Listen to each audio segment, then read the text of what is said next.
কখনো কখনো আমরা সেই সব মানুষের জন্য সব কিছু উৎসর্গ করে দেই যাদের আমরা আমাদের জীবনের খুব কাছের মানুষ ভাবি। আমরা তাদের এটা বোঝানোর চেষ্টা করি যে আমরা তাদের কত খেয়াল রাখি, কিন্তু কখনো কখনো এই মানুষগুলো আমাদের ভালোবাসার ফায়দা উঠিয়ে আমাদের ছেড়ে দূরে চলে যায়, আমাদের ভেঙে দিয়ে যায়।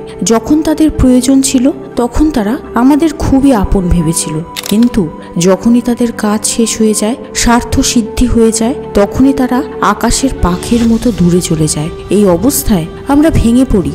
কিন্তু ডিয়ার, এটাই ওই সময় হয় যখন আমাদের নিজেকে সামলানো খুব দরকার হয়ে পড়ে।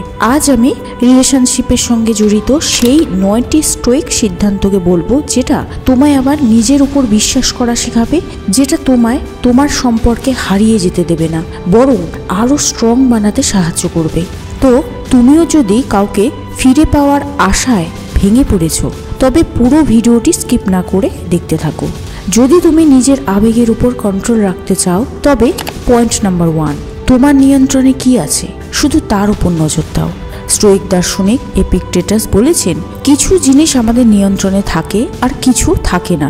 যদি কেউ আমাদের ছেড়ে চলে যায়, তখন আমরা ভাবতে থাকি আমার কি ভুল ছিল, যদি সে ফিরে আসতো, যদি আমি ওই সময়কে পেছনে নিয়ে যেতে পারতাম। কিন্তু সত্যি এটাই, ওই ব্যক্তি বা তার নির্ণয় বা তার মন আমাদের নিয়ন্ত্রণে নেই। যে জিনিস তোমার হাতে আছে সেটা হলো তোমার উত্তর, তোমার ভবিষ্যৎ ও তোমার আচরণ। তাই নিজেকে বারবার দোষ দেওয়ার থেকে ভালো তুমি এটা ভাবো, এখন আমি কি করতে পারি।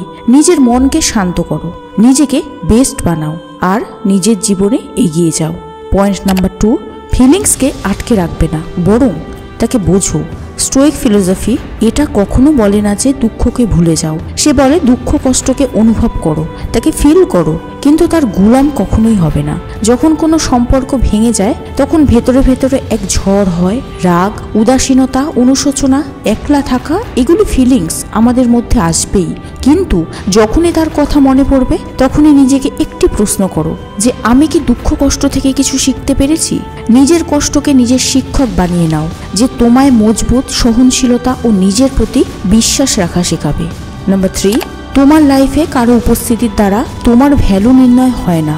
অনেক সময় সম্পর্ক ভেঙে যাওয়ার পর আমরা নিজেকে বেকার ভাবতে লাগি, যেমন আমাদের ভ্যালু 0 হয়ে গেছে। কিন্তু স্টোইক বলেছেন, তোমার মূল্য শুধু তোমার চিন্তা, কর্ম, সিদ্ধান্ততে আছে, কারো সাথে থাকা বা না থাকাতে নেই।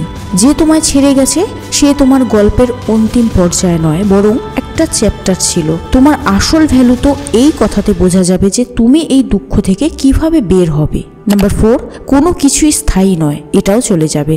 স্টোইক বারবার একটা কথা শিখিয়ে গেছে, ইমপারমানেন্ট, অর্থাৎ কোনো অনুভূতি, যেটা প্রেম হোক বা দুঃখ, সবসময় স্থায়ী হয় না। যেমন আবহাওয়া বদলায়, তেমনভাবে জীবনের অবস্থাও বদলায়।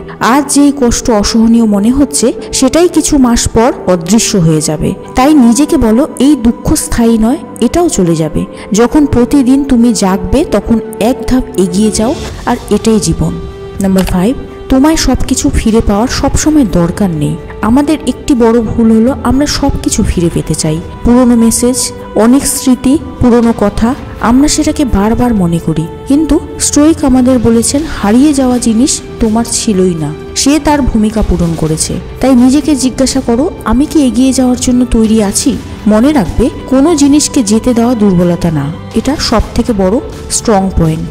নাম্বার 6, মনে রাখবে এই এক্সপিরিয়েন্স থেকে তুমি কি শিখলে। প্রতিটি অভিজ্ঞতা যতই কষ্টকর হোক না কেন, কিছু না কিছু শিখিয়ে যায়। স্টোইক দার্শনিক বলেছেন, দুঃখকে যদি সঠিক দৃষ্টিকোণ থেকে দেখা যায়, তবে সে আমাদের ভালো শিক্ষাগুরু হয়। এই সম্পর্ক তোমায় কি শিখিয়ে গেছে?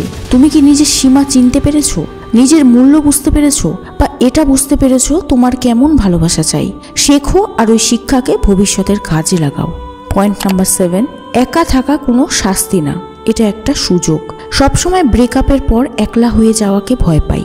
স্টোইক বলেছেন, একলা থেকে তুমি নিজেকে জানতে পারবে, নিজেকে ভালোবাসতে পারবে। এখন তোমার কাছে সময় আছে নিজের স্বপ্নকে ছোঁয়ার, নিজের ইচ্ছায় নিজের জীবন বাঁচার।